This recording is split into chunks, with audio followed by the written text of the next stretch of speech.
What does it really take to build something extraordinary? Behind every thriving business is a powerful mix of grit, creativity, risk, and the relentless drive to keep going when others would stop. Welcome to the Next Venture Alliance Show, the podcast where entrepreneurs, innovators, and trusted advisors come together to uncover the stories and strategies behind remarkable ventures. With your host, Oliver Kotelnikov. Whether you're building, buying, scaling, or selling, this is your space to learn, get inspired, and prepare for your next venture.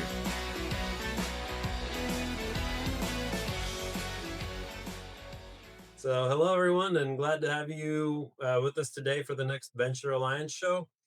My name is Oliver Kotelnikov. I'm an entrepreneur, a storyteller, a mergers and acquisitions advisor, and business and commercial real estate broker.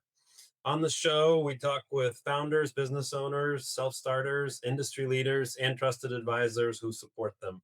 And together, we explore both the strategic and the human side of entrepreneurship. And our guest today is a former business owner and past client, Carol Ann Lee. Carol Ann and her husband, Dane, owned a very successful catering business in the Puget Sound region called Chef Dane's Catering. They sold the company in 2023 and began their transition to the next chapter. And while they did some typical things you would expect after exiting a business, such as traveling, golfing, and some well-deserved goofing off, they did not sail off into the sunset and instead went on to reinvent themselves and ventured on to do some other things that aren't necessarily retirement. So it's good to have you on the show and good to see you again, Carol Ann. Welcome. Thank you. It's a pleasure. It's been, just over 4 years since we first met. Yeah. And so I thought 3 years would be a good clip to kind of check in and catch up, and we can get to how life's been after selling a business. But I thought maybe before we get to that, to set some context for the listeners, maybe get to talk about the story, or what led you to owning a business, and how we came to be here in the first place.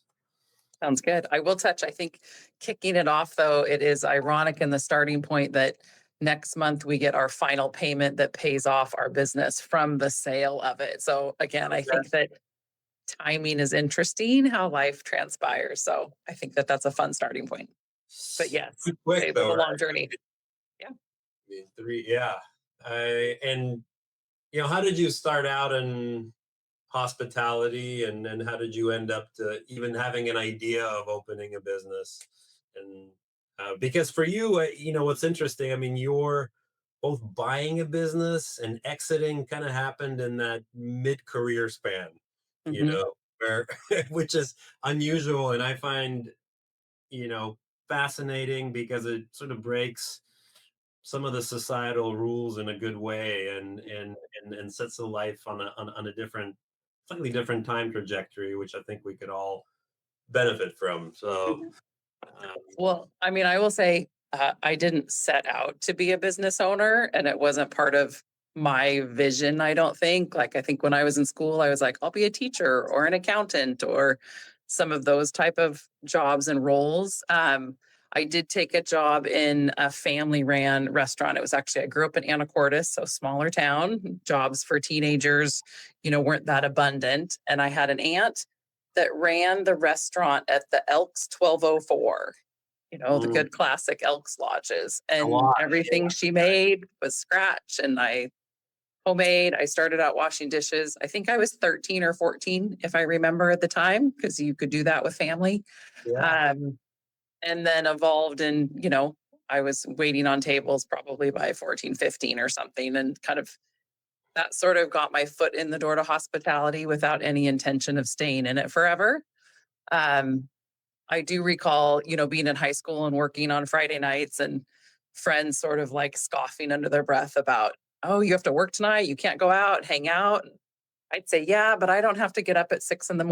and ride the bus to go pick strawberries in the field and make a third of the amount of money. So have a good night.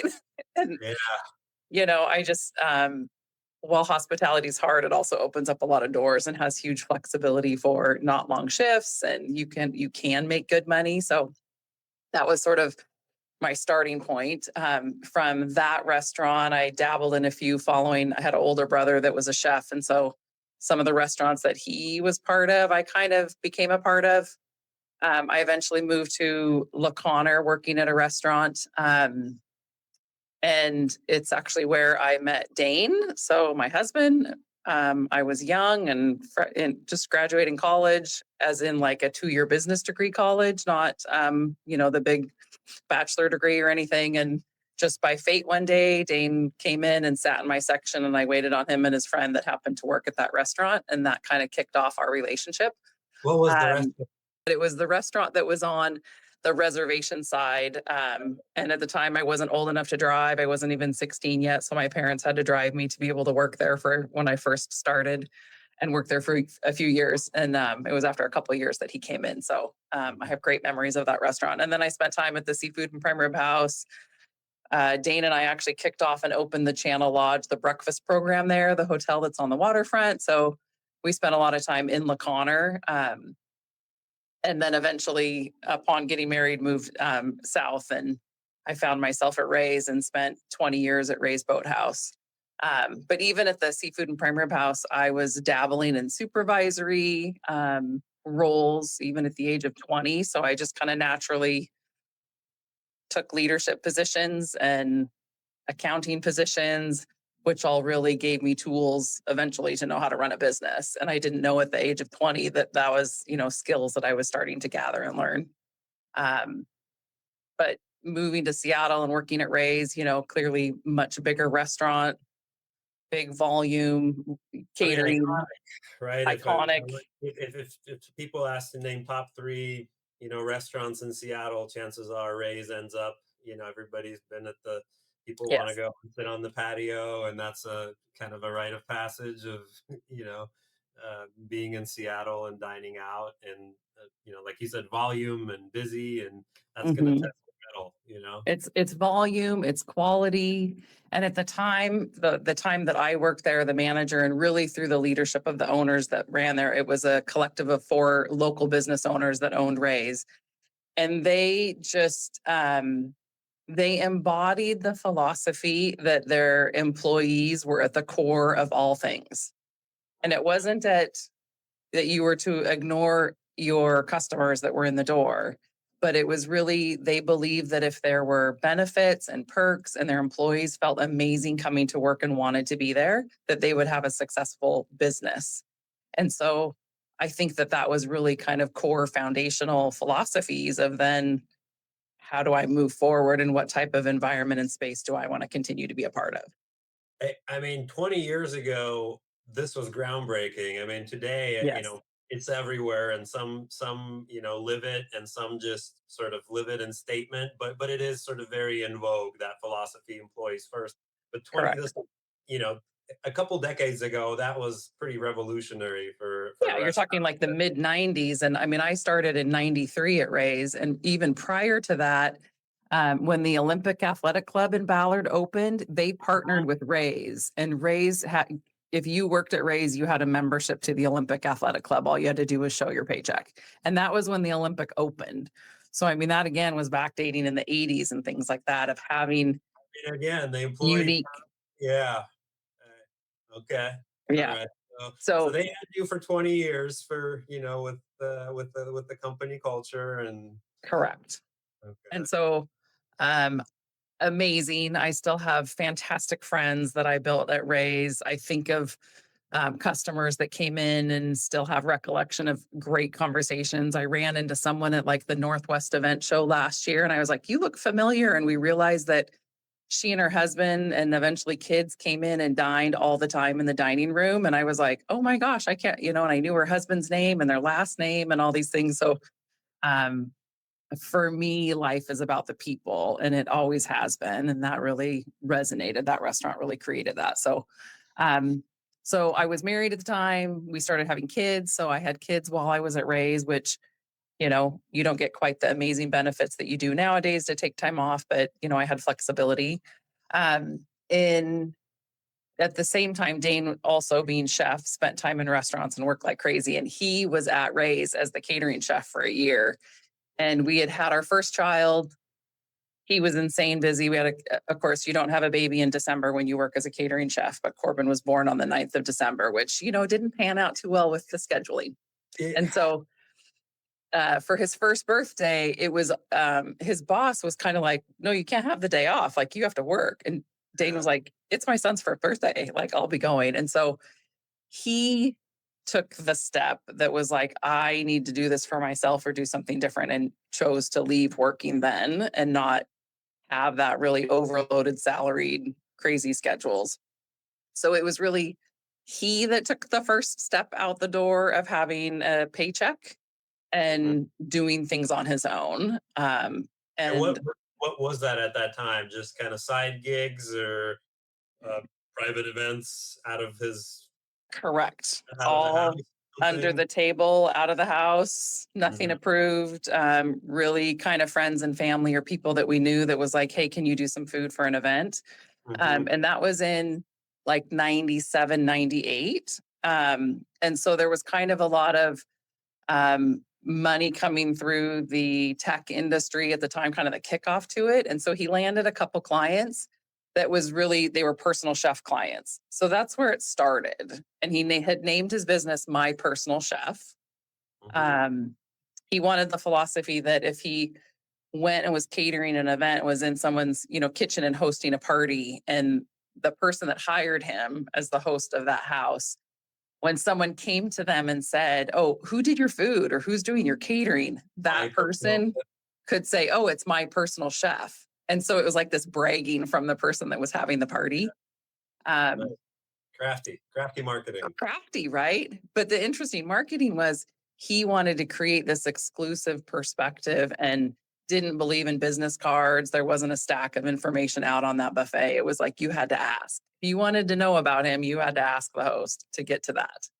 And it worked for the time being. So he had a handful of, half a dozen clients that he did food for. He'd go into the home, shop, make their food for the week, follow dietary restrictions. And then that kind of spun off a little bit more into events that started to grow. And it took a while. It was kind of casual. Our kids were young. So while I was working as a salaried manager, he was at home more with the kids, being fantastic dad, raising our two boys while kind of casually doing a business. You got to be pretty good at your craft to be raising two kids at home and kind of casually kicking out food that builds a following and Mhm. business. I mean, he's kind of he's a very skilled chef. He's crazy skilled. He would, and the planner in me that wants to have like a menu and a strategy and what's happening, he started doing lunch and learns for architect firms, and that kind of was a catalyst to sort of growing the catering company. And I maybe I shouldn't confess this on air for people to hear or whatnot, but it's sort of like how I think a business grows from being a really small business into to success, and how you have to navigate that, because it is a process to navigate. But I would be up in the morning getting the kids out to school because I'd work in the evenings, and I'd be like, what are you making today for lunch? Because he'd have lunch for 50 or 60 people. He'd be like, I'm not sure yet. And I was like, it's like 9:30. What do you mean you're not sure? Don't you have to leave like to deliver at like 11? He'd be like, yeah, I'll figure it out once I go to the store. And so then he'd leave and he'd go to the store, and he would just on a whim be like, oh, I think I'll make this today. And he'd grab ingredients and come back and whip up a lunch buffet, including a dessert, and then go deliver it. And he'd be home by noon. And I would be like, this is not normal behavior. Most people can't do that. Y- y- Um, yeah, this is not exactly how most people run a business. They would want a little more planning, but I guess talent right. makes up The for talent logistics. shined through, and he had a demand because his food was great. It wasn't lunch in a box. It was a buffet. So like the kickoff of sort of being more environmentally friendly appreciated that approach to a lunch and learn type lunch. And wasn't just a cold sandwich. And so that it kind of grew. Those clients then hired him for off parties, and it just sort of like organically grew. Um, and I would say the last probably 4 years that I was at Ray's, I think I heard on a regular, hey, honey, you should quit your job and build our business. Yeah, Dane would say, you should quit your job and all this effort that you're putting in to build Raise and make it amazing and how good you are at it. You should do that for us because Uh-huh. we can do that. And the cautious planner in me wasn't comfortable taking that leap because it's like, well, that's our whole family then. So it's not, just him running a business and doing those risks of being a small business owner. It was now like it's the two of us and it's our family. And so I kept saying, well, you're going to need to take it more seriously and generate more sales in order to get me to feel comfortable to make that move. Like Hmm. there's things as far as insurances and everything that goes with it that no longer becomes available and retirement plans and, things that we did have as perks. So it took a long while. It took until I was basically at my 20th anniversary and Ray's had seen some management transition and my GM that I'd been with basically as her AGM for 16 years decided to move on and do something different. And the new GM came in and I think we worked together about a month and we had different philosophies and what was important and how we ran our programming. And I understand businesses evolve, but it wasn't really like what I wanted to continue to be a part of. And so that was parting ways at Ray's after I'd been there for that long. And Dane was like, hooray, I finally get you. I said, well, let me go interview for a few jobs first, just in case. I want to make sure this is the right move. And so, I didn't have a job. I had a little bit of severance and some unemployment to go on. And I did go out and I interviewed and I worked with a recruiter to kind of look to get my feet wet to see if that was what I wanted to do. And I was like, okay, no, that doesn't make sense. Like, I'll partner up with you. And so he, at that time, again, ran his business very casually.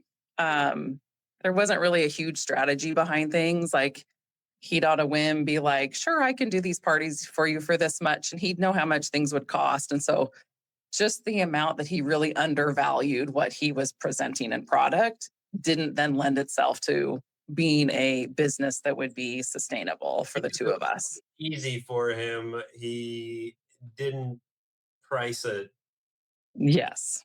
at, There at what people were willing to pay. I mean, he kind of correct. undervalued his own s- artistic skill and craft. For sure. Totally. And so, I came in and obviously we built new clients and things, but the clients that he'd had for a really long time, like you don't really want to lose them. But on the other hand, many of them in some ways I would say was taking advantage of his generosity in what they were paying. And, there was kind of like the financial crash. And so Dane would, had clients going for a while and it was someone that maybe couldn't pay more and they were really struggling, but still wanted to have it. So he was like, well, just pay me what you can.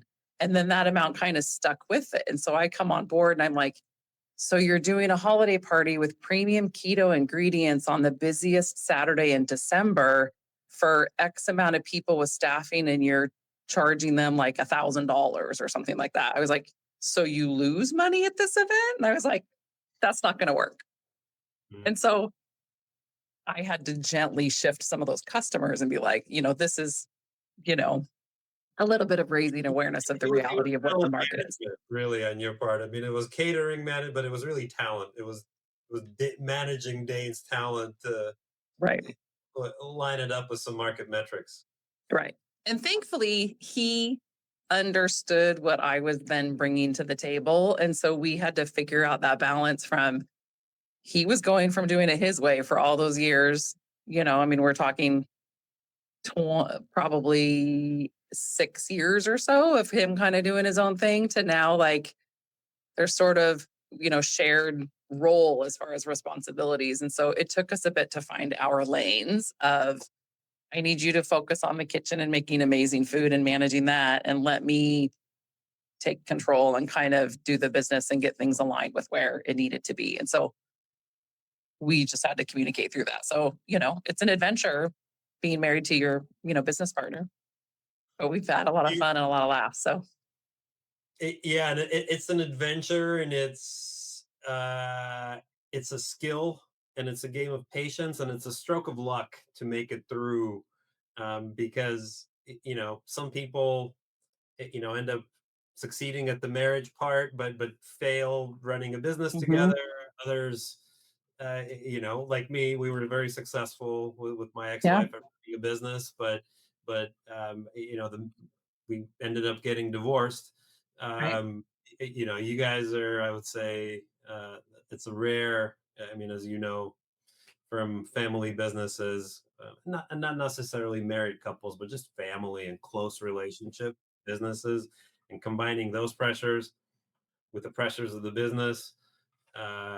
It's not it's not an easy. You have to be successful at so many different things Yes. to succeed. Yeah. Yes. And then to top it off, so we'd been living in like a triplex apartment and where Dane was kind of casually doing things. And we moved and bought a house in Edmonds for the purpose of knowing that we felt like we were going to need to have like more kitchen space. And so we bought our first home with the filter of, will this be a space that we can kind of put a kitchen in? And so, was it flat? Did it have room in a garage? And we chose a house in, kind of the edge of Edmonds that was close to 405 and I-5 so that we could work out of that. And that was before I left Ray's and joined with Dane to run the business.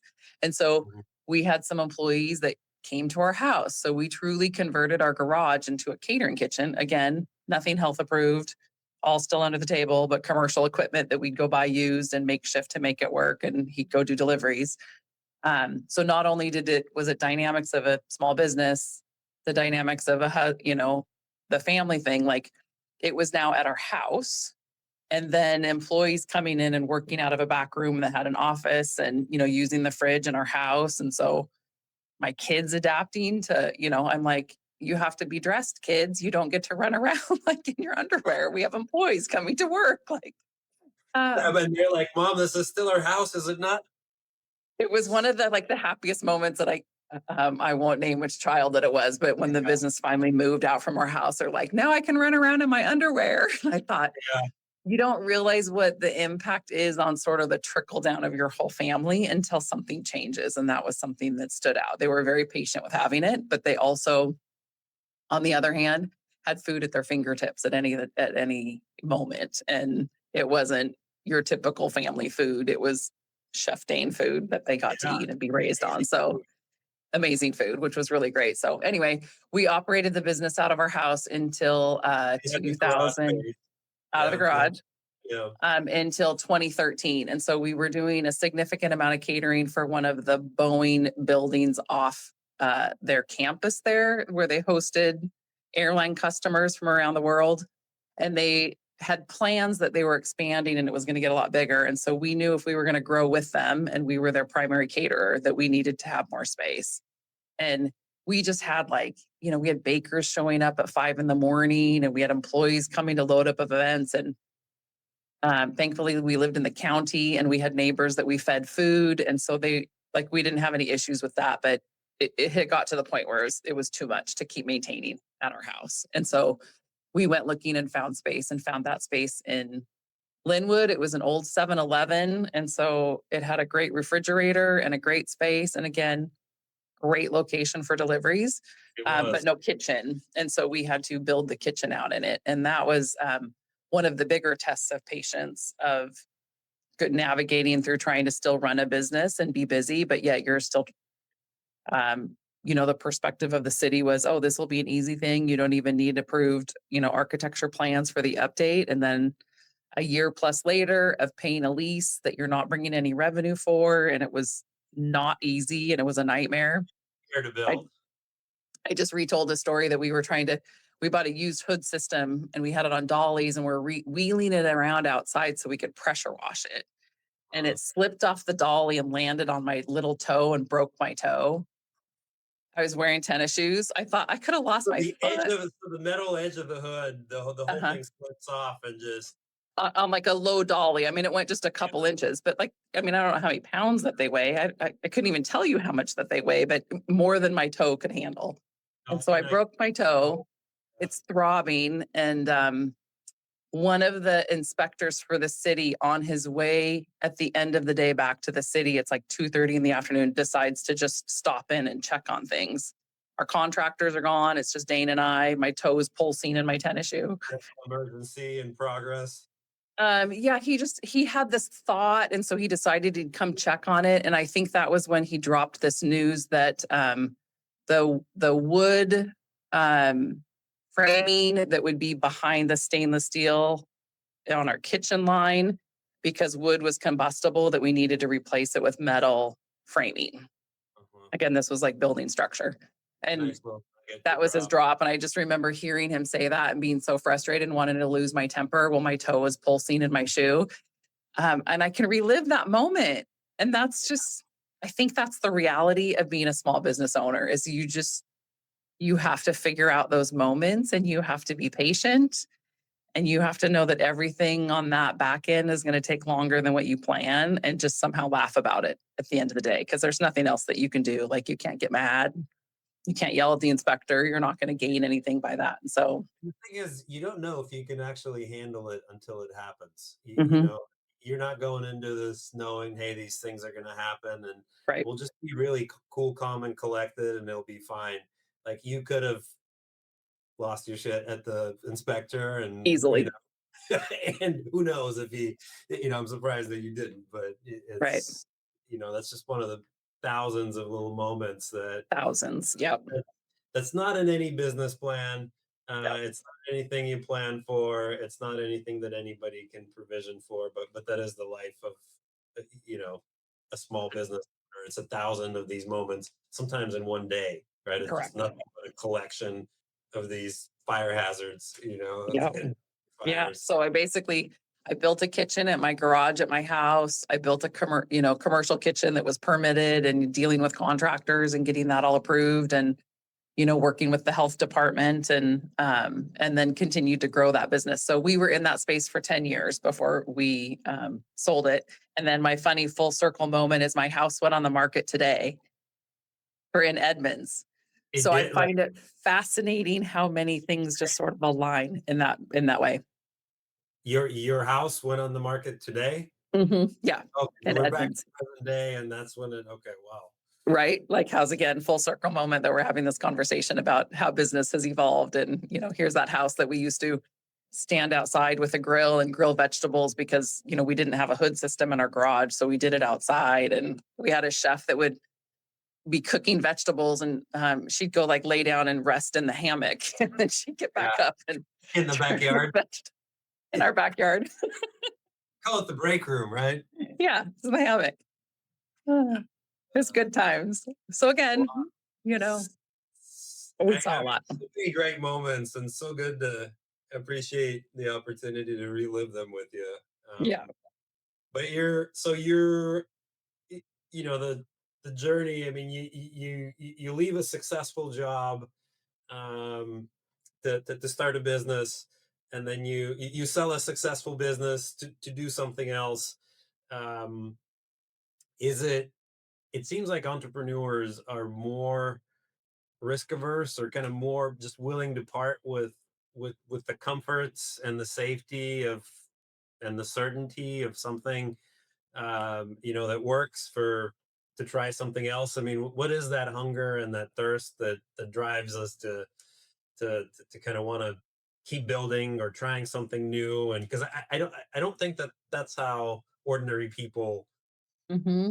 at life. And if you get one in the yes column, you keep it, right? That's the Right. safe way. And then you build on that, and then and then that goes into, you work the business until you retire, and then when you retire, you go get to do all these things that you wanted to do, which kind of builds to our conversation. But what allows you to make these shifts where other people would look at it differently? And Well, I am married to the visionary, and the he's the visionary. one that pushes and challenges. So like I said, I would have stayed in my comfort lane and probably just continued to have jobs and maybe run a restaurant or something like that. Take over as GM would have been like the more likely path for me and how my brain is programmed.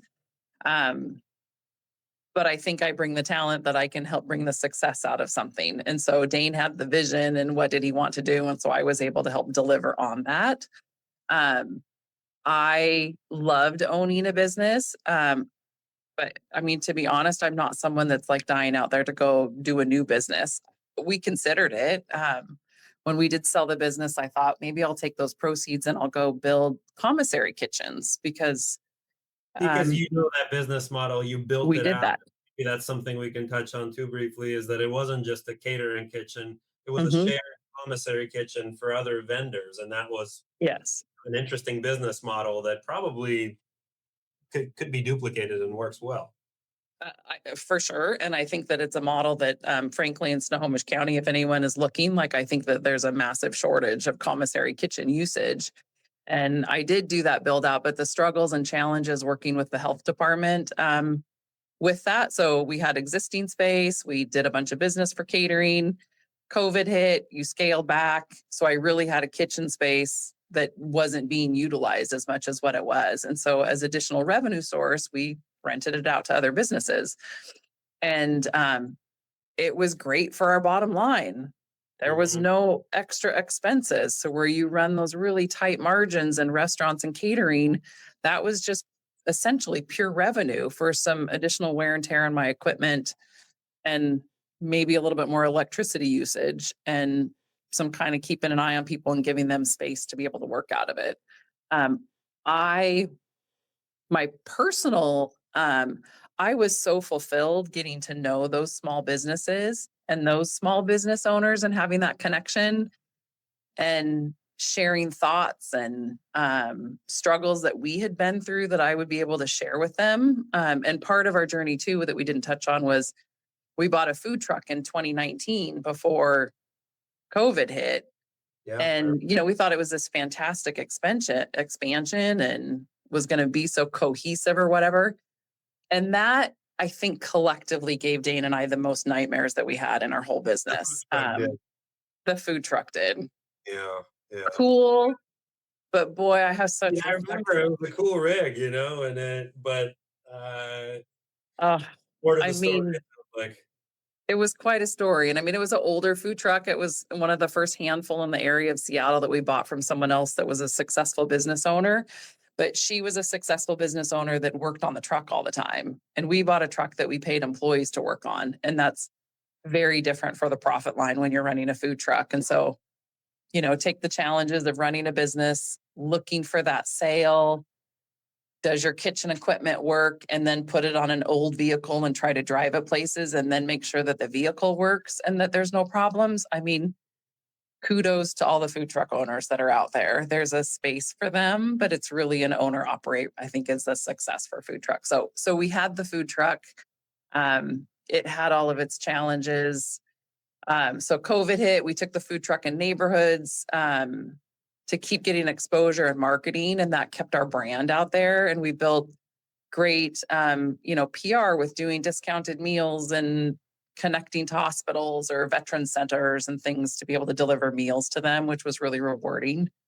Um, but seeing that open space, food trucks don't have to have don't warrant the volume to have their own commercial kitchen and that expense, but they have to work out of a commercial kitchen. And so that's where that commissary kind of launched. So at the time we sold, I had 13 businesses Mhm. using our space.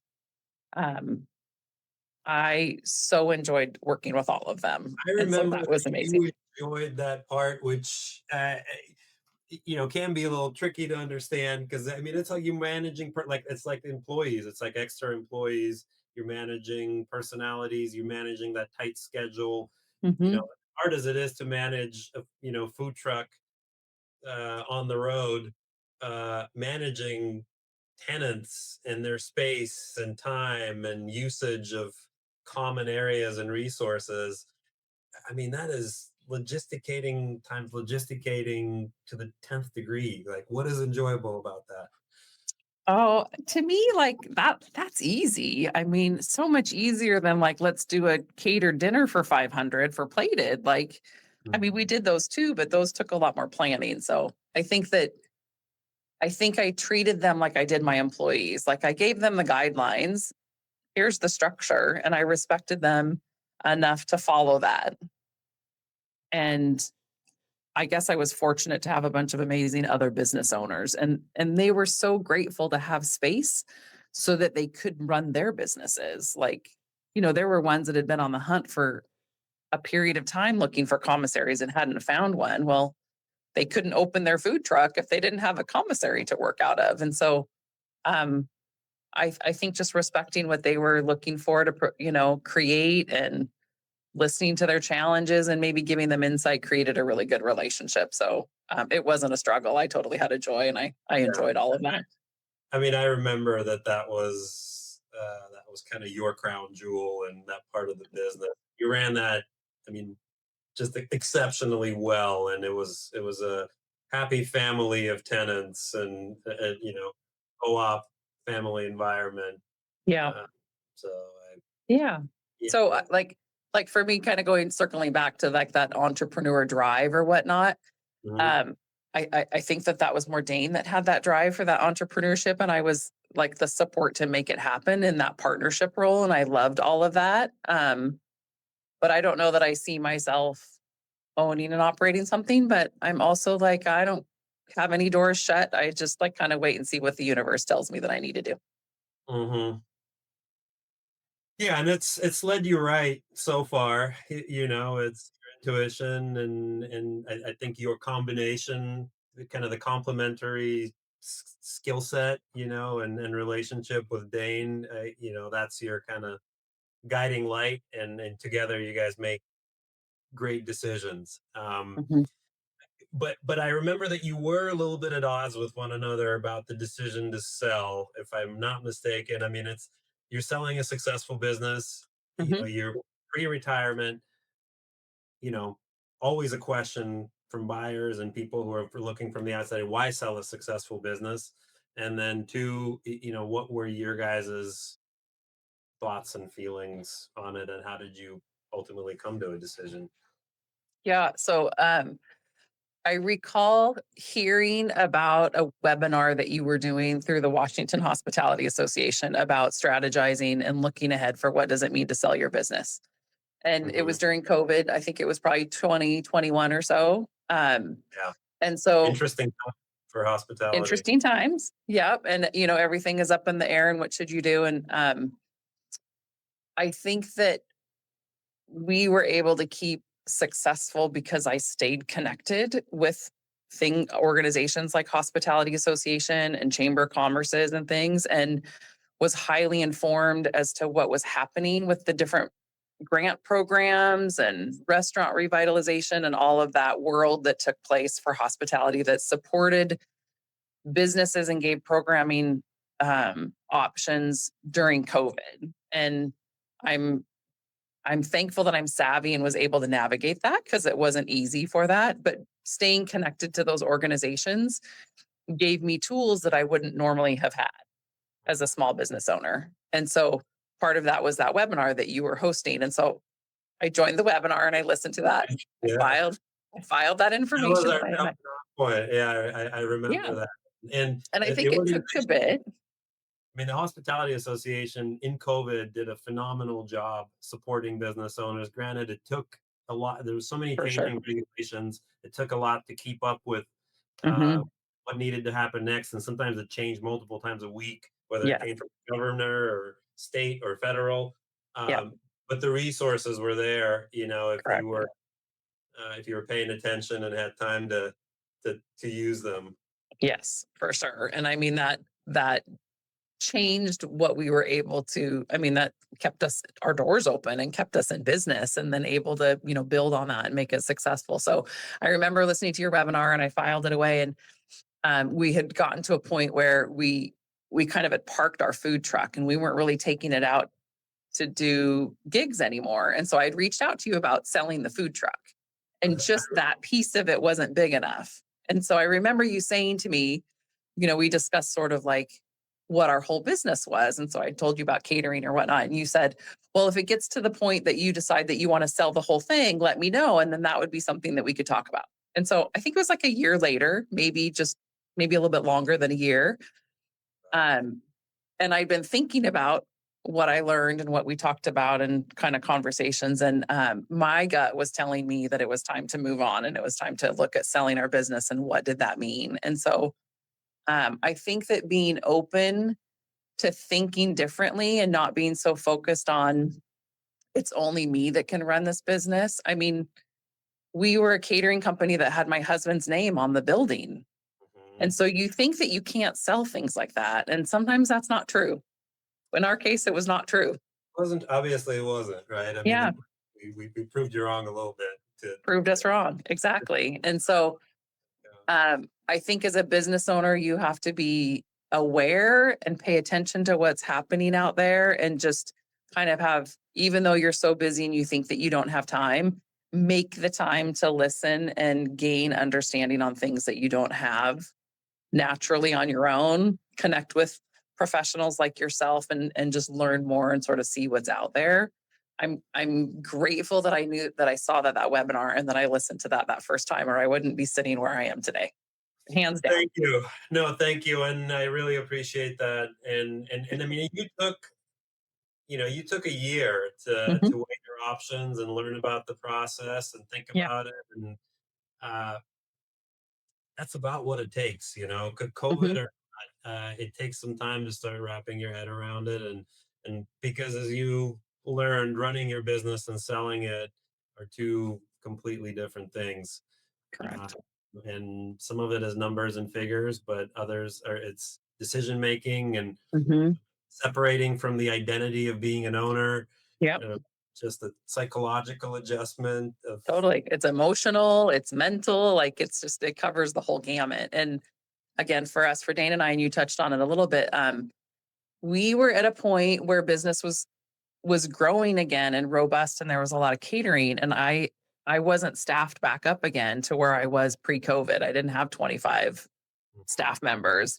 And and before COVID, it was, my kids worked for me and they were, catering captains and they worked a business from a perspective of knowing that it was their parents' business and they really put their heart behind it, even though they were very young men at like, 18 to 22 years old. And I had other people that I kind of had more of a personal connection with that was our staff. And some people moved out of state, other people found other careers, and just life changed. And so we were looking at rebuilding that staffing. And frankly, I personally knew that I wasn't mentally ready to take that on. And I didn't want the company to lose the momentum that we had and where it was growing. And that's why I felt like that was the right timing. It was like, it's growing, it's busy. If we don't do it now, I remember saying to Dane, if we choose to not move forward with selling the business now, then we're going to continue to operate and work as much as what we can and what we can handle. And eventually the business is just going to die out. Like, I don't think that it's going to keep to grow to sell. If we want to sell, now's the time to sell. It's at its peak. The profit was strong and it was an attractive package to put together. So I remember saying, let's just try it. Let's work with Oliver and see what happens. We kind of came up with a number that we felt comfortable with for what that would look like and look ahead. And I remember saying, well, all we can do is put it on the market and try and see what happens. Maybe it sells and maybe it doesn't. Like the universe will speak for itself as to whether it's time for it to again, I sell. mean, you took a little bit of a leap in that entrepreneurial vein. One way to go about it would be to say, I need to know exactly what's going to happen and how it's going to go. But that level of guarantees is rarely available, whether you're selling the business or starting it or doing anything else in life. So, Correct. that approach of the other thing I think that you did and assessed very accurately is that selling when things are going well, right? Hmm. It's almost when things are going well and getting better, which is very counterintuitive because the question, Hmm. well, why am I selling thing when I'm fully Right. staffed and profitable, everything's going great. But then you hit burnout, somebody leaves, you're trying to rebuild, maybe the profitability is down, and you're tired, and you're saying, well, now I'm ready to sell. And You it's know, not an attractive package. So, it's not as attractive, right? So you have to decide what's important, and is it your time and your next chapter, right. uh, or is it run it into the ground, run it until it's good, and then see what happens? But it's a Hmm. very different selling from a place of I don't want to say desperation, but need or being in Hmm. a rush, or having a tight set of circumstances and a tight window. I mean, it's a different experience, and it happens, but your decision making process, I think, led you down a path that produced a much better experience and result. Right.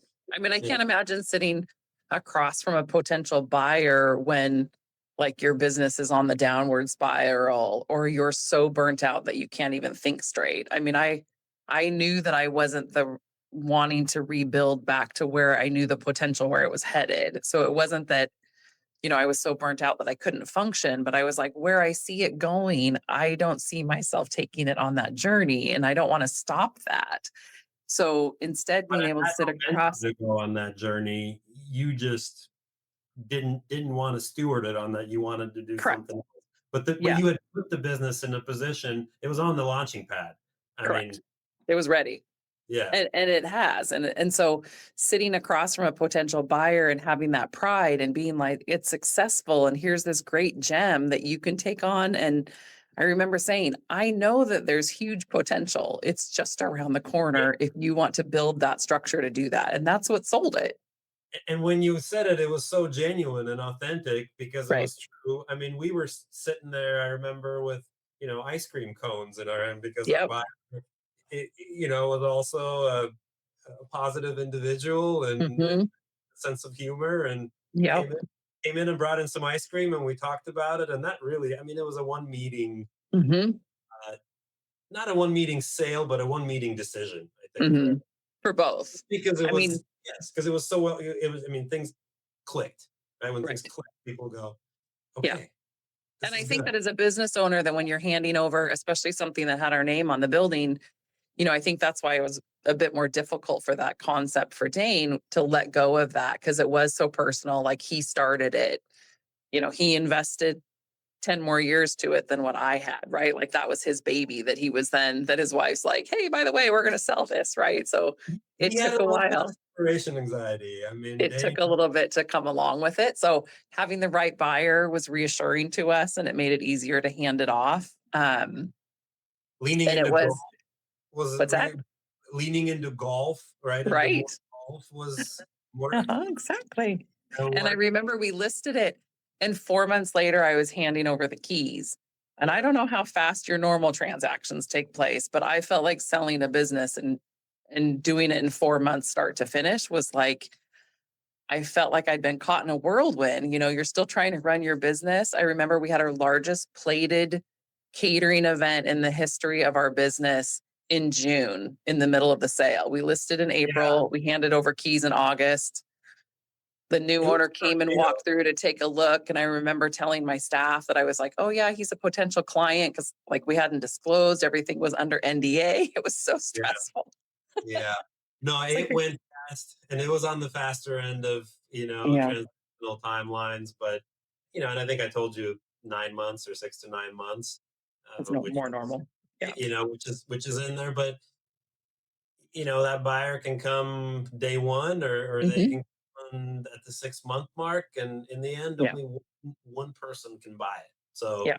if the first person walking in is the right person, Yeah. um, and there is a little bit of a fishing analogy here where you cast the line and you can sit there all night or all day and catch Mm. nothing, Yeah. or catch something right before you leave, or you can get a bite right away. I mean, that's, Yeah. again, that's the excitement of it, Mhm. to I'm putting the energy out too, because I think my house went on the market at 2 o'clock today. So I'm putting that same energy. 4 months for the business. I'm going for 4 days for the house. or I'm gonna go with 4 days, 4 days to a week Yeah, on the mouse. that's the I'm goal.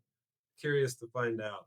Yeah. Um, But even in selling, I mean, I was good with it because again, it was sort of I initiated the concept and Dane knew that like it was sort of time. It took him until we'd gone on an amazing trip, went through the holidays, came back, and I remember he swung by the kitchen in like January or February after we had sold to pick something up. for that, yeah, Yeah, he he was had to sold. run and yep, and he came home and he was like, "You were so right." But it took that long for him to come to an understanding that it was the right timing for it. And so I think respecting that, like if you're in a business with a business partner or whatnot, knowing that like our thought process were different from start to finish. And so I think being open about that and supportive about things like that then makes it a much smoother, happier process. I think he said, you told me on the phone, he said, yeah, I don't miss this at all. Or Hmm. like he was expecting to be, Yep. emotional or torn, but he walked in there and did something or took something Hmm. up and was like, yeah, I'm good. Yep. Yep. I'm good. And I believe I got a you were right. So, Yeah. we'll put that on record. That's worth a lot. I know that you worked hard. You worked hard and you It wanted was. to do that for a long time and it wasn't coming, Yeah, but it came at the right time, right? Like you it said, did. or said, you got to give people space, and you know they're big decisions. They They're are. big decisions, and I had to give you space. You had to give Dane space. We had to Hmm. give transaction its space. Everything needed its sort of Has to timeline. curate and cure, I mean, yes, it all takes time and space. And, the incoming buyer had to, have his processing too. So there's so many moving parts that you have to just be patient and be thorough and communicate well. Hmm. And sometimes just take the leap to make the decision. Like, I think that's the big part, and I think you have to set the wheels in motion, and then mhm, give it the time that it needs, and control the things that you can control. But those leaps, if you don't list it, if you don't make the decision, you're never at that time where you're deciding yes or no on a buyer, right? right. You got to take it step by step. Yeah. Um, so when you sell a business and retire, the roadmap's kind of clear. People are, I'm retired, I'm no longer working. Here are my bucket list items. I'm doing them. In your case, as I mentioned in the intro, you did some of those things, but you also had a next chapter. You were very cognizant of the fact that you went on some amazing travels and played some golf and probably had some, you know, margaritas early in the day at some point. But you were cognizant of the fact that you would need to kind of reinvent yourself and find your next chapter. Um, what was that process like? What's it been like over the last 3 years, or maybe the early days, or anything that you want to share? Yeah. The first year was travel and playing and a lot of golf for sure. Where did you travel? I mean, what were some of the things? That Christmas trip, I mean, you guys went on the trip pretty quickly. We were Yeah, still, we still we had kicked it we still off had with to a track trip to holidays. Europe.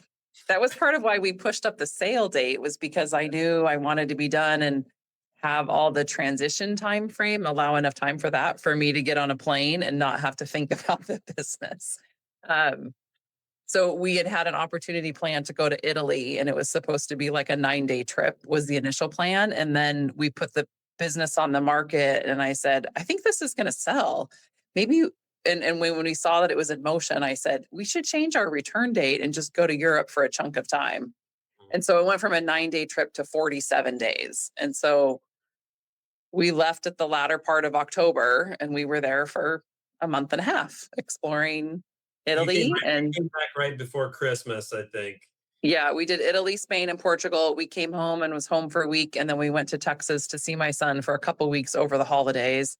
So we'd been actually, I think we started with Texas, went to Europe, and then went back to Texas. So I think in about 3 months, we'd been home for about 2 weeks, and it was amazing. And Hmm. it was travel like I've never experienced before. I wasn't worrying about, did an event get staffed right, or did they show up, or did payroll get ran, or like I had nothing that was really linking me that I had responsibilities at home. My kids are, mature and settled. They didn't need to be kind of managed. So when I was thinking about reaching out to home when I was on that trip, it was because I wanted to share the joy of the trip, not because I was checking in on what was happening at home. And that was something I've never experienced before. You don't get to do that when you own a business or you're working or anything. Like, it was a How's that totally different different? world.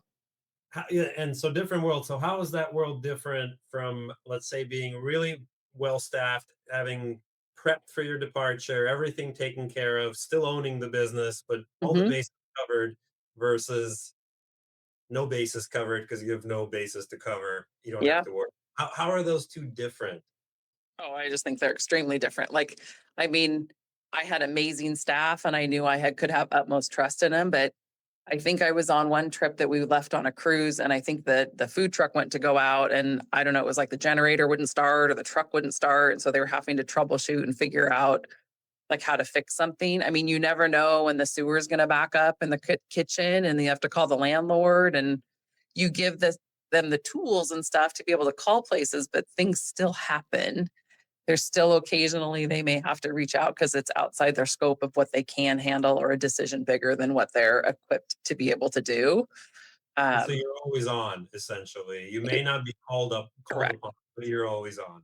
I mean, you could have GMs and executive chefs or whoever running your business, but I mean, ultimately it's my name on the business license. It's my name for liabilities. It's my name to make sure that things are all above board and work. And so you can't control when things happen outside of that. And so that was part of why we didn't go the path of keep this successful business and bring in a GM to run it, and kind of try to be more hands off and know that you're passing on some of your profit, but yet you still have this growing business. Because I knew as the person that ran the business, you would never be able to, you can't let go. You still have to be paying attention to what's happening, or you find yourself in trouble most of the time. Was this a brand new feeling for you? Were you able to disconnect? I mean, on this trip, and I totally disconnected and loved in the moment. And I remember when we'd been on the Amalfi Coast and then worked our way up to Rome, and we were there one evening and we went for a walk, and it was a night, and we came around the corner to see the Colosseum at night with the lights all glowing on it. And it was like a step back, like take your breath away. Yeah. And you weren't thinking about booked No. events or backed up sewers. Yeah, exactly. I was like, I want to share this with my kids in this moment. And that was cool. Yeah. Such a good moment. Big deal. Yeah, totally. Woo. Triggers obviously lots of emotions still. Yeah. Yeah. No. Yeah. And, It's a big deal. that's kind of that's what it's all for. It is. And then, Yeah. Yeah. So anyway, travel. We golfed a lot that next year. We sold my mom's house and moved her into our studio apartment. We'd been doing a remodel on our house. So we kind of were still navigating a lot of that construction with, contractors and things, and making our way through that and moving into a new kind of living space on a lovely lake up north. So that was kind of after travel. We spent the rest of that first year finishing that, getting my son moved into a new apartment, a new condo. And then I spent kind of the next year bored, honestly. Like I think after golf season ended. Year two, you're starting to get bored. Yeah. So like summer has ended. It's going into year two. So it's the fall. Like we did another cruise, which was really cool and amazing. And, had a couple of weeks of travel. Our goal is to golf in every state. So we knocked off, some states down in the South. So, to be able to do that was lovely and amazing. But then winter kind of hits and you don't get to golf as much. And so I found myself at home and not motivated to do a lot. And I didn't have anything to really spend mental time and effort onto. And for me, it didn't work. Like I needed something to focus on and challenge me and feel like I was contributing to something. Because suddenly, like there wasn't, like my kids were grown, settled, successful. I didn't need to continue to nurture them on an ongoing. My house was remodeled. You were kind of drifting and right, purposeless, rudderless. Correct. A little bit rudderless. Dane found his life in golf, and I wasn't surprised at that by any means whatsoever. So both last summer and this year, time spent. Life in golf. He moved into the life in golf at that stage. Correct. He fully is embedded and went all in instead of it just sort of like flirting with enjoying golf. And so that was like awesome for him. Yeah. And I'm thrilled, and he loves it all the time. So he works at the golf course so that he can golf all the time, which is the life that every golfer wants. Which is kind of the ski bum equivalent, right? You work at the ski resort so you can snowboard or ski, right? He's doing doing what you love so that you can do more of what you love. Yeah. Yeah. It's a nice virtuous cycle. Yeah, totally. And so, I mean, I spent some time, I did some consulting for some other small businesses. I helped like a cookie company. I did a couple of events for past clients from the perspective of like event coordination as opposed to the caterer. which was a unique experience because Chef Dane Catering catered it. And then I helped sort of manage them to make sure the event went well from the perspective of the client of who was having the event. So it was a good bridge gap, and it worked well, thankfully, and they did a great job. So, but it was interesting to see, right, that they were, here's my business, but it's not my business anymore. But Yeah.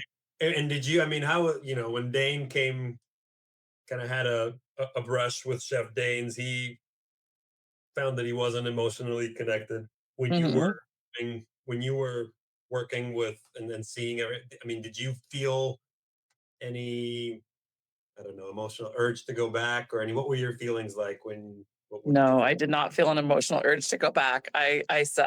My emotional response was best decision ever. Yeah, yeah.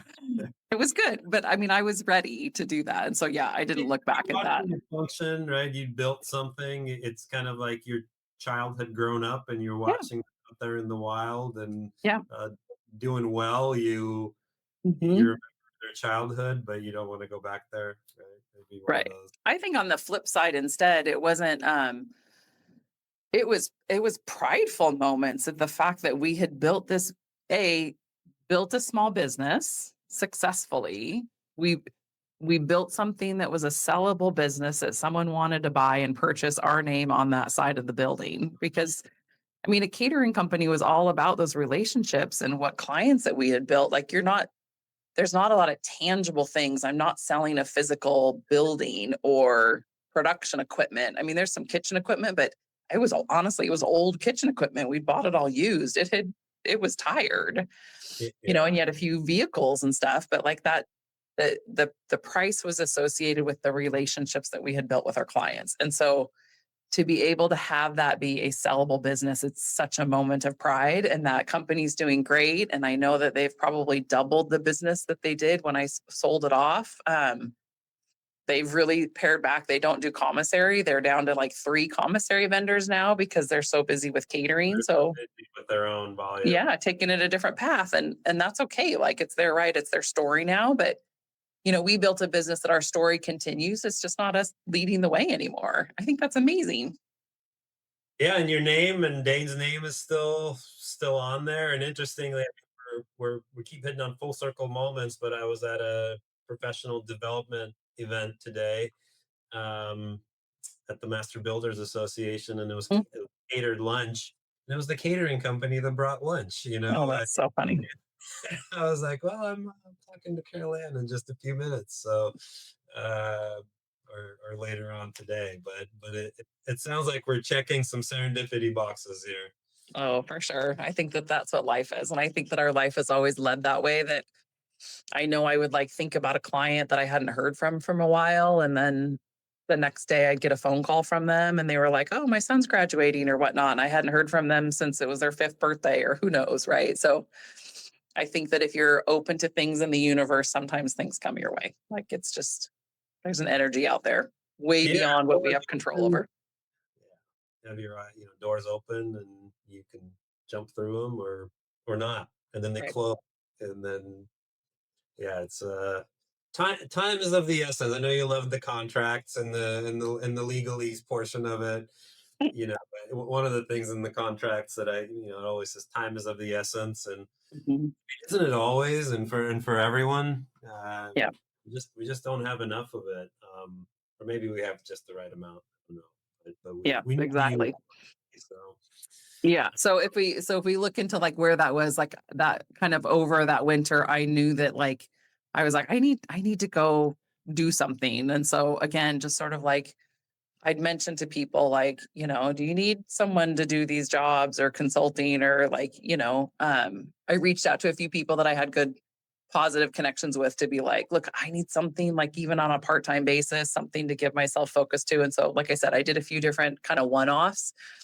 And then I have a very dear girlfriend of mine that at one point worked for us at Chef Dane. She and I go back to our days back at Ray's because again, those relationships that you built.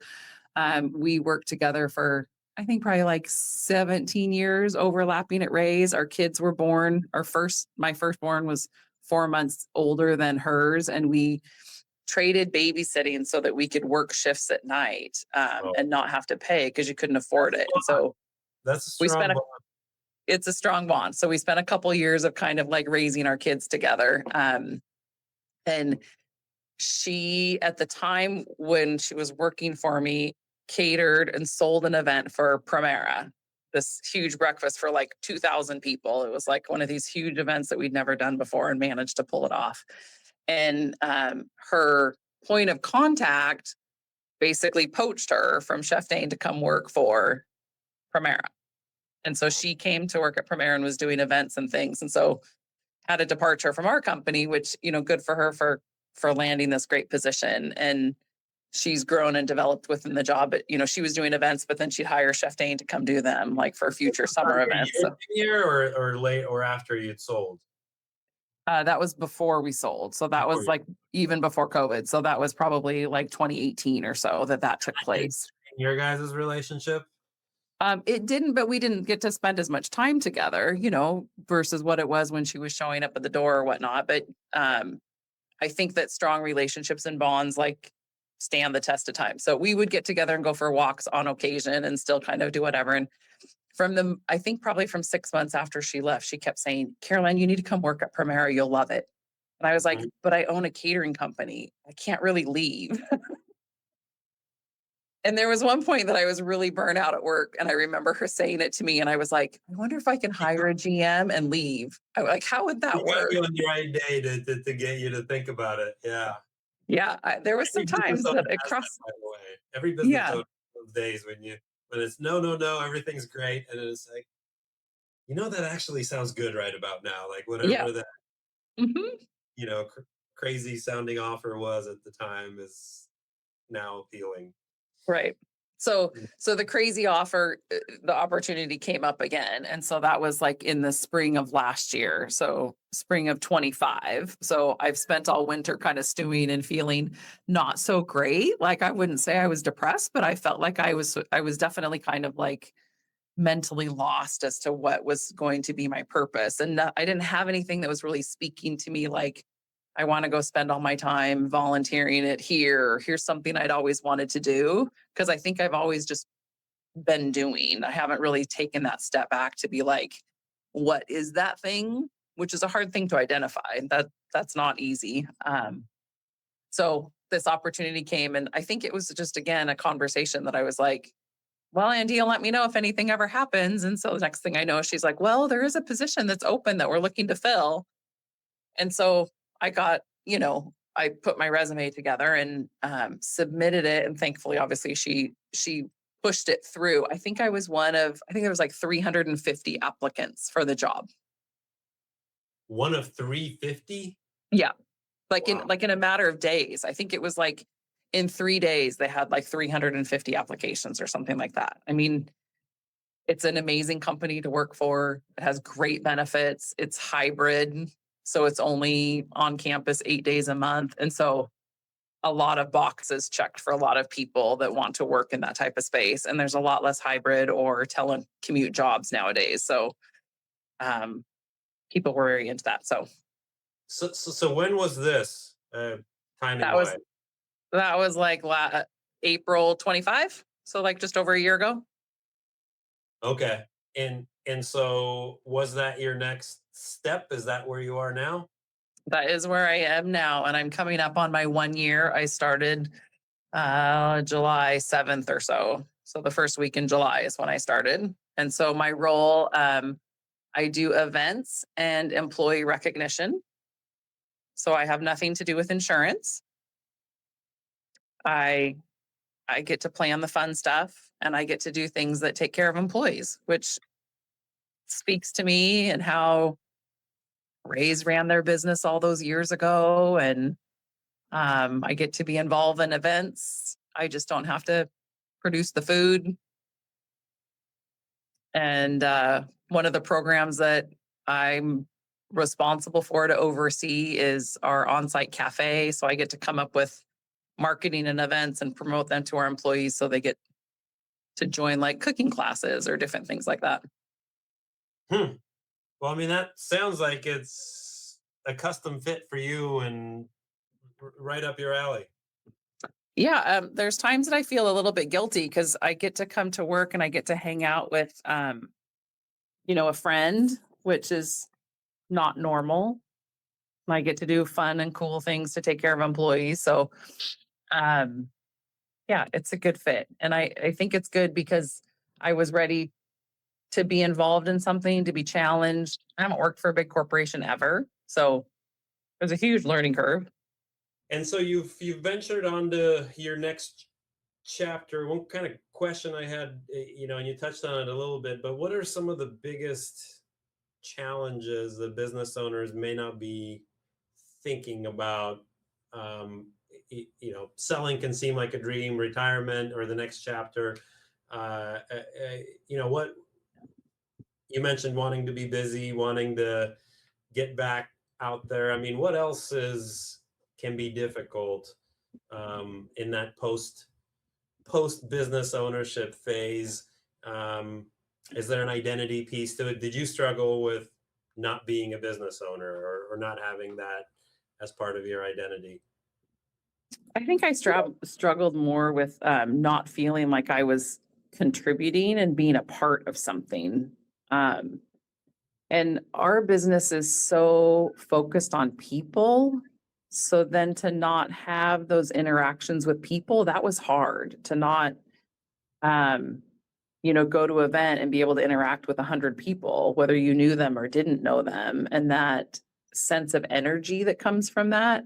So to suddenly not have that, that was a transition for sure. And, you'd go to get together with your friends. Well, on a Tuesday during the day, like they're working, they do have jobs and responsibilities. And so to be on the younger end and have that kind of retirement freedom, if you were, to think that way, um, it's a little bit more difficult to fill your time with the people that you're closest to because they don't have that time. Um, so I think that was a big challenge. The sense of being a business owner and things like, again, I was ready to move to that next. So that part was a little bit less difficult, but I definitely struggled with the like who am I now and what will I do? And I think you have to give yourself time to process that and know that it's almost like, in a way, like the loss of a loved one or something, right? There's kind of a grieving process, and then you have to gain understanding and then come up with a way to move forward from that with having that be part of your history and find ways to infuse it. So, I mean, I use my knowledge that I had from running a business, even in the role that I do at Primera. And there's things that I catch, and because I still think like a business owner, that doesn't ever go away, that you're looking for making smart decisions with whatever personally or in the role that you have. Mhm. So I think it's good to not lose that and want to share. And I just talked yesterday to we have an office in Spokane for Primera, and it's in a new building, and they're looking at figuring out ways to rent space out for events. And, I offered them my knowledge to say, if you ever want to run ideas by me, I'm always open for that, because I think I do have good perspective on it And what from, did they say? oh, they were thrilled with that, and so I think continuing to put that out there keeps me connected. I just talked to one of the food truck owners that owns Split Open and Melt. He was one of my kind of on the first like handful of people that rented from the kitchen there, and he still does at Chef Dane. And I talked to him like 2 days ago. So I think keeping those relationships helps ease not being a business owner any longer, because that's the part that was most important to me. It wasn't to me, in reflection, it's not about how much sales did you do. It's not always like, that's not always the end game. Sometimes just building more sales doesn't make you that success, but success is those relationships that you get to take with you. Any trouble kind of becoming an employee again and with that headspace, or are you just a better employee because you think like a business owner? Um, It's funny. It's probably was like there was several interviews and getting the job, and that was definitely one of the top questions was, wait, you've done all that? Like, why do you want a job? Like, kind of the Like 9 to your 5 job. overqualified kind of A little objection bit. to your Right. And so like, I mean, I understand they're looking to hire someone that's not going to be like 2 months in and being like, oh yeah, this is pointless. Why am I doing that? Right. They're protecting who they're hiring and, spending that time and effort to bring someone in. But I knew that there would be things that I would be learning, systems and technology and perspective from a corporate business. There's like 3,000 employees here. Like I haven't been part of an organization that's been that size. And so that's exciting to be able to do that. But I was good with it because I knew I didn't want to have something that I had to take home and stress about at the end of the day. I was okay with doing my work during my work day and having fun with it and excited about it and not having it carry over so that I could still then go golf in the evening or I enjoy my weekends with my family. And like that's where my value is, but it gives me a bit more purpose to have some involvement and I feel prideful of what I'm accomplishing here. Mhm. How Yeah. many nights a week do you golf? I try to do 2. 2. Okay. It doesn't compare to Dane. Dane's usually golfs like 4 days a week. Nice. So collectively, you guys golf all week. Pretty much. Pretty Yeah. much. Nice. Mhm. No, it's and I'm all for that and for kind of challenging, that um sort of convention of work until you're retired and then sell and then do the things that you want to do. Uh, Mhm. there's nothing wrong with it, but it's also, I think, open to interpretation. There are so many other paths that if you have taken the risks to build a business, to start a business, to build it, you've made it a success. I think that's license to sort of keep creating and charting your own path. I think at that point you have no reason to follow a conventional script because you've already gone off it, Mhm. by opening a business. You've Yeah. defied all odds by succeeding in running a Mhm. small business. Why be timid and stop? Clearly your gut's telling you the right things. Listen to it. Right. I mean, I And will say my perspective of, I think being an employee here is, I think my perspective is different because I made the choice to come back to work and to take a job. I didn't have to. I could have, we thankfully did well enough in selling our business and being smart with finances and things would have been okay. Selling a house, whatever choices that got us to this point.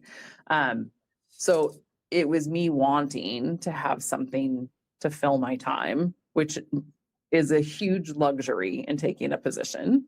Like, Mhm. I think again, that's sort of challenging convention. That's not normal that I get to be like, oh, I think that'd be nice. I think I'll go back to work, right? Like most people work because they have bills to pay and different things like that. And so I also know that when I come in and I do my job, I think that I think I throw ideas out and be creative and maybe push the envelope in a company that's very traditional about things because I'm also not like afraid that something might happen, with my job, right? Because I don't have that pressure to it. So it's kind of like being able to go on a trip and not have pressures from the backside. Like it's sort of the same in this job. I'm doing it because I'm having fun doing it. And so I think I paid some dues with being an entrepreneur and owning my own business. And so to have that play is good. Yeah, and that autonomy and kind of a different decision making lens. Mhm. Um, I think owning your decisions and owning the risks and the rewards of your decision comes from having done that before and succeeding at business and taking that leap. Mhm. You can either do it or you can't. Or I mean, you can read and write as many books about it as you want, but if you haven't had a hood drop on your pinky, you know, Right? there's no way to simulate that wonderful experience. Yeah. You have to No, great stuff. Any advice for aspiring or early stage business owners?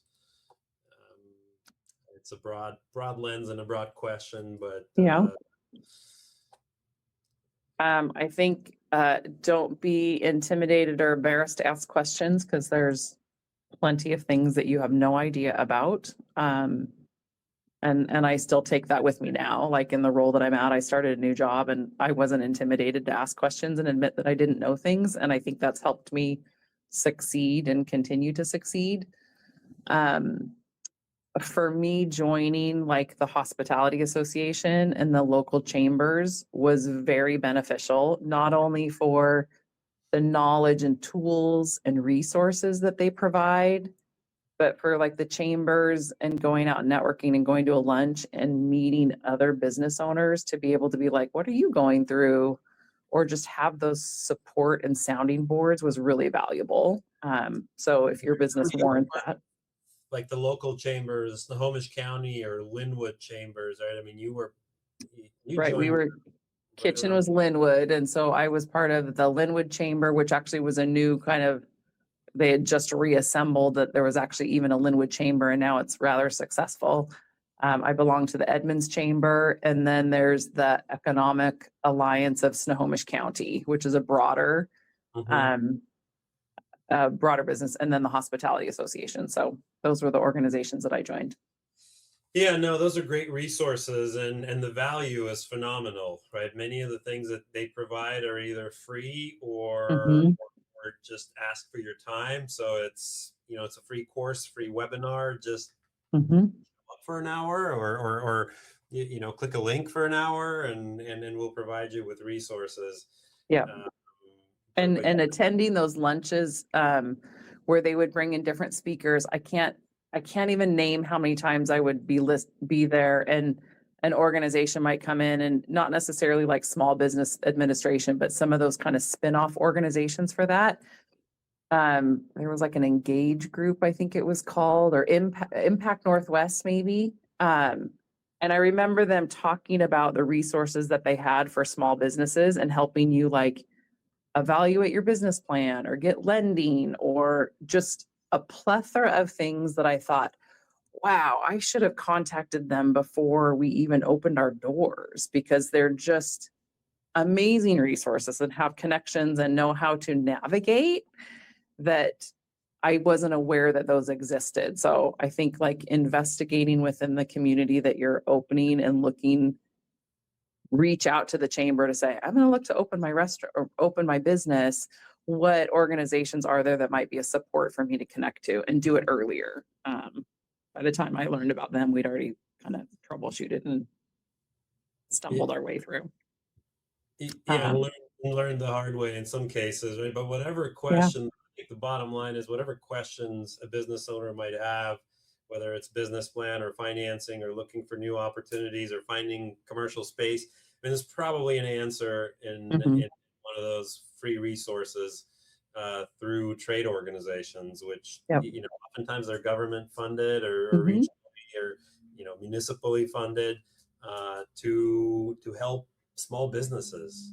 Right. So there's And really they no keep getting funding when they help people. So like you're they allowing them to keep in business or keep operating by utilizing their resources, because then they get to report back and say, look, the impact that we've had. And so it's a win-win.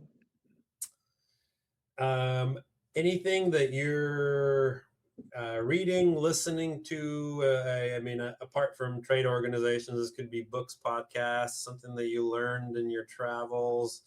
I mean, what stood out the last few years as far as kind of learning and new things? Um, I think that I like to surround myself with like the lighthearted positivity in the world. So making the choices to do that. So my most current podcast, I've been listening to Amy Poehler. Um, I think she's fascinating, and all the different comedians or actors and celebrities that she brings on that are just, This is Parks and Rec, Amy. yeah, Yeah, yes. yeah, yeah. Yeah. She's got a great podcast, and just it's so fun to listen to the people that you've seen on SNL or or on Parks and Rec or all those different amazing shows that she's been a part of, but just she's down to earth and real, and all her whole podcast is just built around positivity. And I thoroughly enjoy that. That's my go-to listen to in the car, other than when I was listening to your podcast to be able to get caught up on what I was facing today. Well, and hopefully that was entertaining and educational, and yeah, and just hopefully that brought some positive energy as well. So. It was like having you in my car, having, listening to you talk, though. It was like, oh, this is, you don't normally know that. I guess maybe you don't normally know the people when you listen to a podcast. Like, clearly I've never heard Amy Poehler talk to me or any of her guests. Maybe like, you're not familiar. You We're not friends. No, I don't have quite that relationship. We'll listen to this podcast, and then that will be a full circle moment, Right? Thinking about Mm. your podcast, and your phone will ring, and it'll be, hey, this is Amy Poehler. I really enjoyed you on the Next Venture Alliance podcast. You should come and be a guest on my podcast. Yeah, we'll And see how that happens. Watch. it come together. Just wait and watch and see it happen or whatnot. So, yeah, I just like to do it like a lot of lighthearted. I will say it's funny. I recently pulled up, there's Chopped Castaways, I think is the name of it. And Dane, with his cooking talent, we've always for years has said, you should go on Chopped. You'd be really good at that, because he just is so good on the fly. And I don't know if do you know the premise of Chopped Castaway? No, can't say that I do. So it's like 12 chefs, and they get brought to an island, and the judges are there, and they have to cook over an open fire. They still get a chopped basket, smaller pantry, but they're cooking over. First, they have to build the fire and kind of set up a mock kitchen camp. And then, Just basics, caveman style, put something together. Pretty much, but they're recognized amazing chefs that are now doing that. Some of them are, like barbecue champions and stuff like that, that kind of have a familiar take on having to cook over open flame and manage that heat source or whatnot. And we watch it. I think it's fascinating, and I'm still entertained by it all. And Dane almost like has like a panic attack about it, as far as like, he's like, this is so stressful. This is not enjoyable. Like, watching it is stressful for him? Yeah, watching it. And we tried to watch The Bear. He's like living through it with them, or like Kind of, yeah. And we watched The Bear, and that was like too stressful to see all those moments of like what took place in the kitchen or whatnot. So I think it's still entertaining. So yeah, he's like, no. He can have two boys on his hip and whip up catered lunch. Yeah. Before noon. Mhm. But watching someone else do it on TV just is too stressful for him. It's too stressful now. Yeah, he's in golf mode, not cook mode. Right. Okay. Yeah. Yeah. Last question. Something you've changed your mind about recently?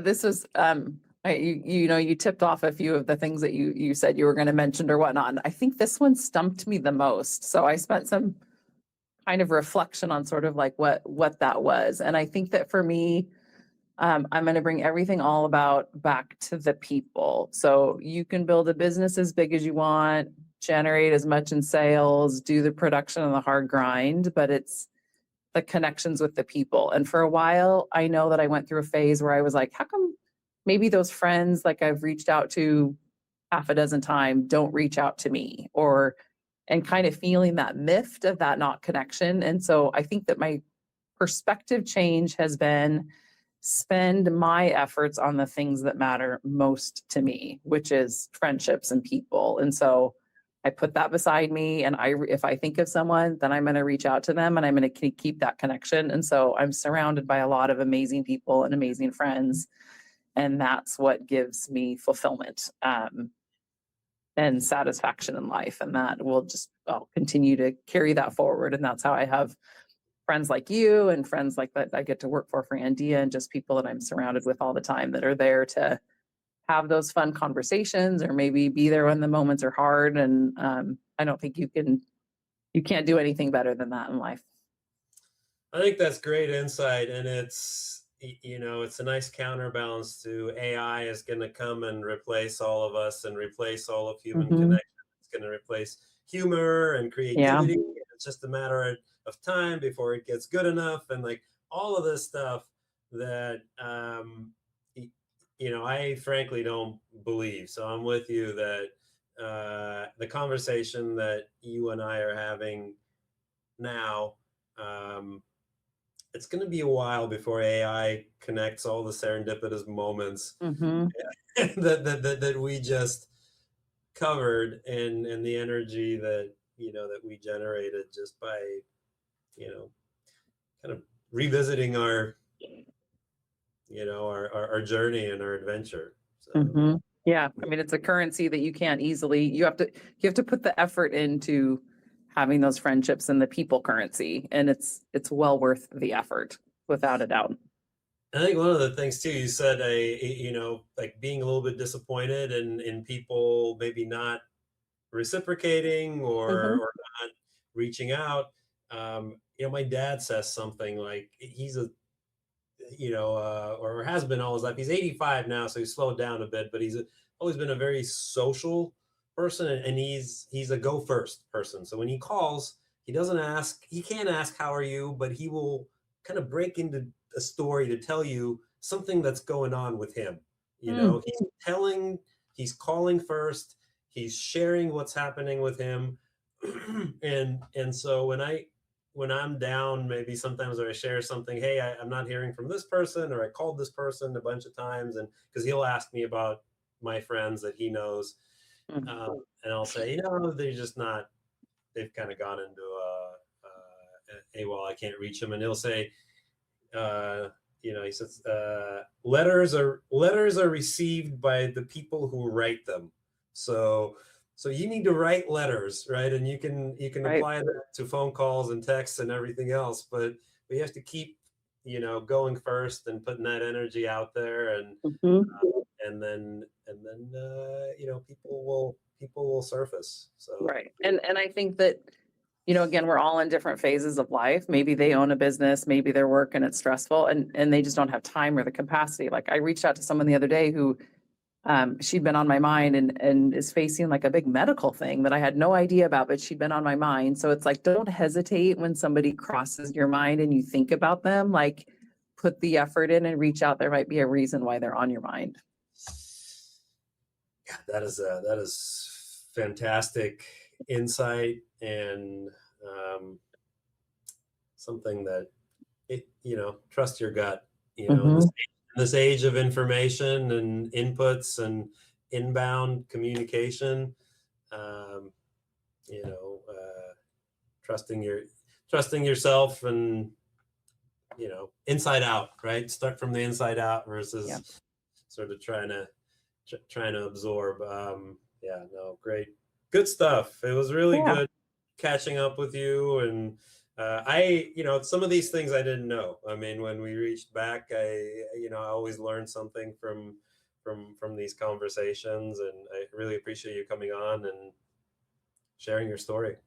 Yeah. See, you had no idea I broke my toe with the hood system. It just added so much more value to that business that you helped me sell. I didn't know that. I don't think that I would have put that in the marketing materials, No, but I think maybe you can put it in a biography. it's like heart and soul from head to toe, all in the business. Something like that. Yeah, head to toe. Hey, there you Head to go. toe, right?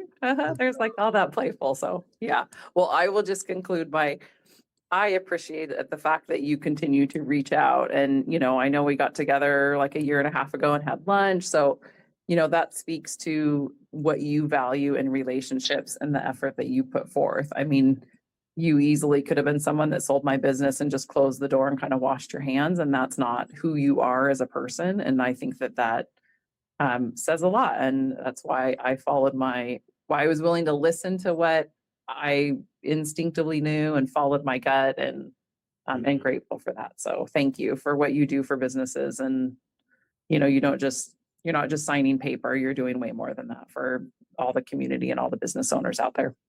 Thank you. I know you can't see me. Technical difficulties. Sorry, but hand on my heart. Thank you so Mm. much, Yeah, Carolyn. pleasure.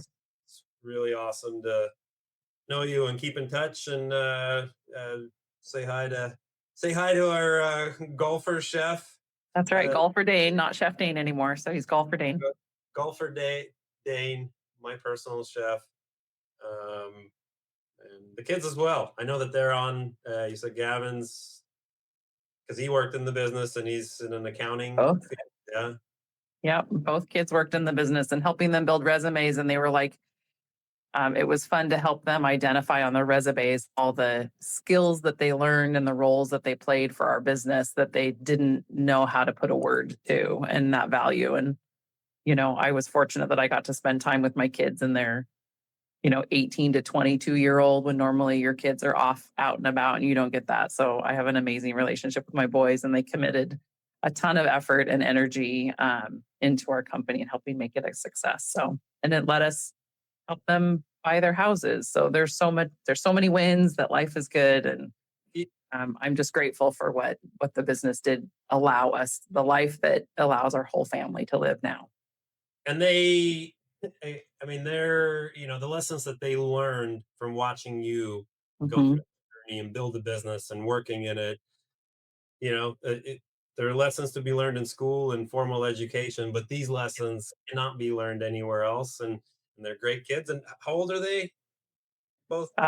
Gavin just turned 25 and Corbin turns 30 in December. So it's a big year for me with my kids hitting 25 and 30. It's a little bit hard to 25 believe. and 30, and Mhm. they own their own houses in And they own 2020. their own houses and are both successful and very stable. And I hear both of them talk about how happy they are in life. And it's like, what do you need? And they're like, I don't need anything. Life is amazing. Life is great. And so, um, yeah, how fortunate am I to be in that type of position to make the choices that I'm able to make, and be surrounded with people and have family that's so happy in where they are in life. Like I know that that's not, there's a lot of people that aren't anywhere close to that. And so I'm grateful all the time for it. It's a fantastic note to end on. We'll Yeah, send that out into the universe, Caroline. sounds wonderful. Pleasure All right. talking to you, Oliver. You too. Take We'll chat. care. Bye. Bye.